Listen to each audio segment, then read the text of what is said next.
hi, I'm Michaela and welcome to my kitchen, and today we're making Bliss Balls. I do have recipes for Bliss Balls on the page, but this is another recipe because Bliss Balls come in all shapes, sizes and tastes. This one's very easy. It did call for hazelnuts, but I ran out, so I actually am using a mixture of almonds, cashews and hazelnuts.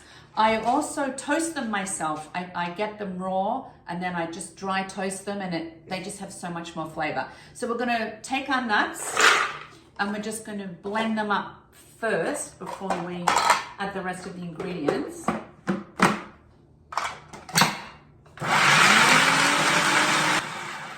You just want them chopped a bit. You don't want to over chop them because we're gonna blend them with the others.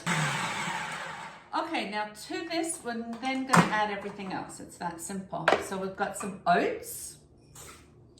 We've got some cocoa powder.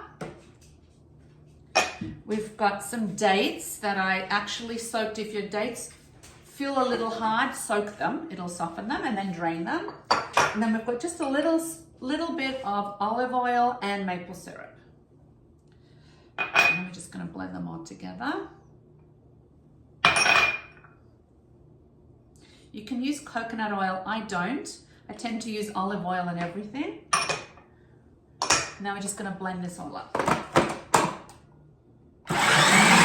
Okay, so it's finished. I actually had to add a little bit more oil and maple syrup because it was a tad too dry.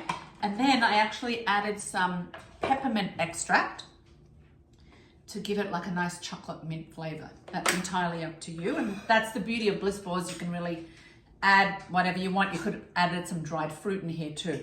And then all we're going to do is we're going to take some of the mixture and roll it into balls. You might want to wet your hands for this. And there you go. You can make them as big or as small as you want. You can roll them in cocoa nibs. You could really roll them in. I'm leaving them plain. And now I've got that lovely smell of mint. Treat. You keep them in the fridge. My hands are a bit sticky, but there you go. Bliss Balls. I've created them and now made them into chocolate mint Bliss Balls. So enjoy.